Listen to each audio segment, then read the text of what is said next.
Sa kamayong adlaw na sad sa tanan. Aniya na sad ta sa atong paglaag-laag, pagmotor-motor.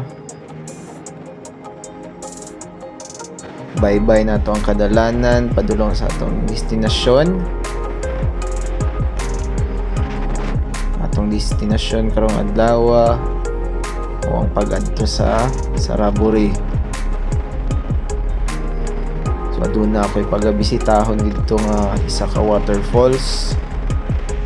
Di na ako mapanganlan, kinalimot na sad ko sa ngalan. Ang kalayon na ning lugara ana sa mga isa ka oras o 20 minutos kung dili ko masayop. Kani nga lugar akong adtuan, kilid lang ni siya sa Cauye National Park.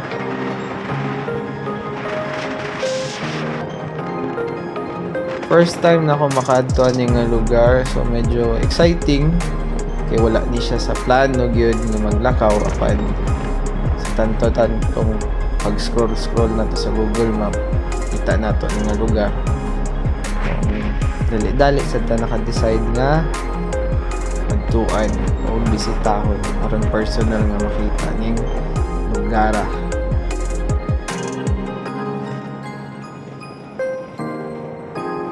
Makita ninyo, hapsay ang dalan, nindot.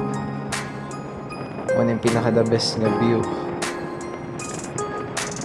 Makakitag bukid.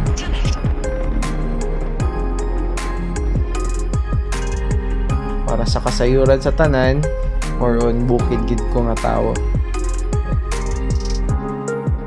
Mas prefer na ako mag-stay or magbisita sa mga inaning lugar than sa beach.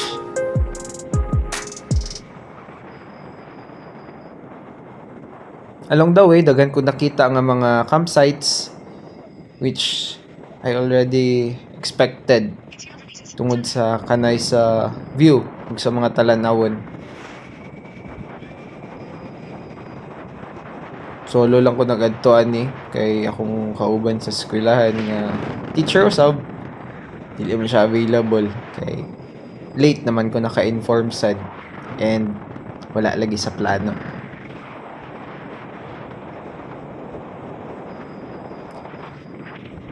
Kadyot rasad ko nagstay sa ako ang giadtuan kay makita ninyo later kung unsay rason.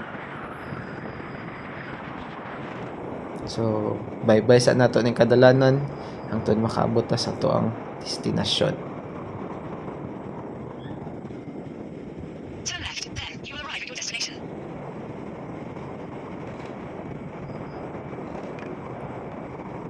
So mauna ni ang entrada sa akong giadtuan. So adunay mga pipilasab nga mga nagadto. So kung mabasa ninyo, maayo. Kung dili, parehara ta.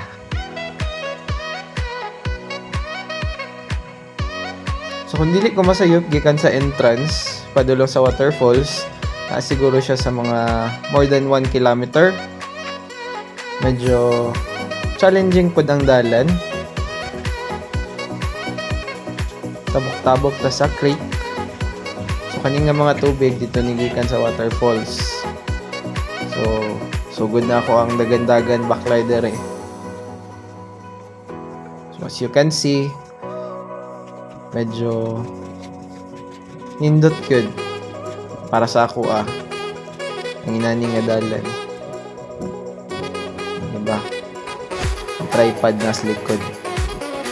Wala man day kauban, wala magkuhag picture, hala paning kamot dudong. So balon tag makaon pero wag ginato na nakaon along the way. Siguro lang gitangan natay tubig.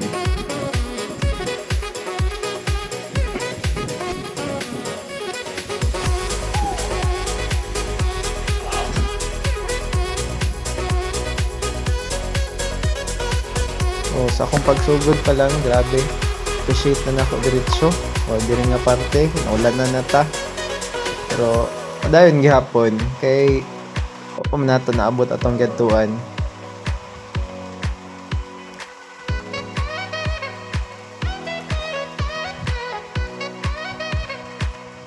struggle ang dagway isang duol ra. Pero mo may gusto na to adtuan kung may kalingawan na to nahalabira.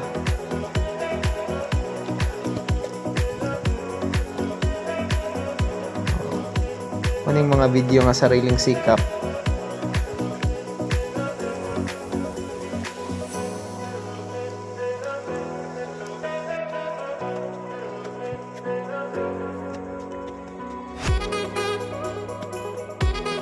So, nilasang na ganyan to ang giadtuan.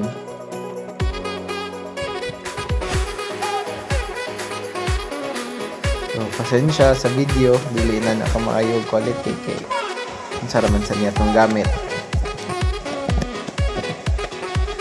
Importante natin makita. Manas na mga nagadtukod. Ay, sa dagkatahuran. Kaya abi pa lang. So wala ni siya entrance fee. So na yung mga scout rangers nag-guide sa mga uban bisita, uban guest na gusto mo tanaw sa waterfalls. So ako kay Kuraman isa, wa na ko nangitag mag-guide sa kuha. Masakay na idalan, sunod.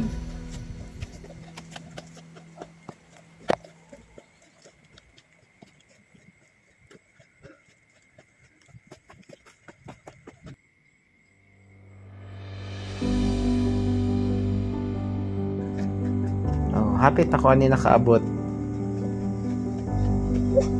Ako nangisig gamay. Sariling sikap na sad.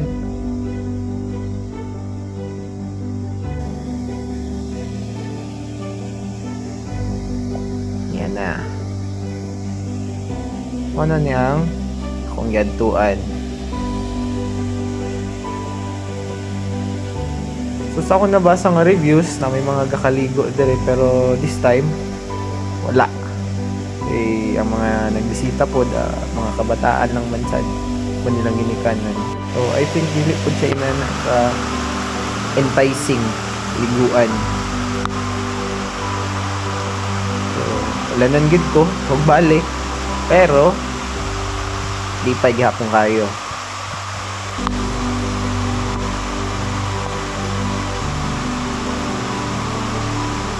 Nagway sa Milipay, Ulan!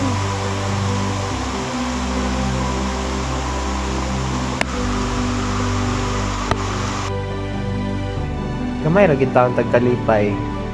So ani wala ko nagdugay dito kay asa na kay ko. So, tambay-tambay, paugaon ta pero wala naman. Nagstay ra ta dito for about 30 to 1 hour then uli na sadta. Along the way hunong-hunong kay nakita nga nindot nga view ni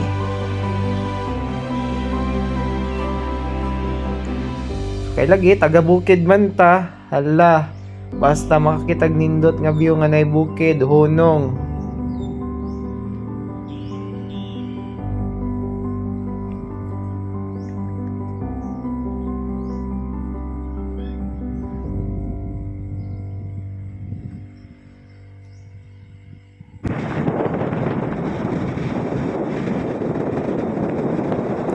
Okay, so pauli na ko. Video para ni makita. Yun na yun, sa purpose nga na nag-video ko ani. Tungod sa mga gabon. Kinindot man tanawon. Ora gina yung purpose nga nung i-videohan na.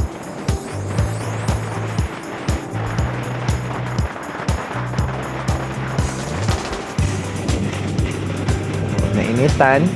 Ulanan, initan na sad og balik. So, muning view sa kuang lugar. Abot na ta. Makapahulay na sad ta. Salamat sa inyong pagtan-aw ug maayong adlaw.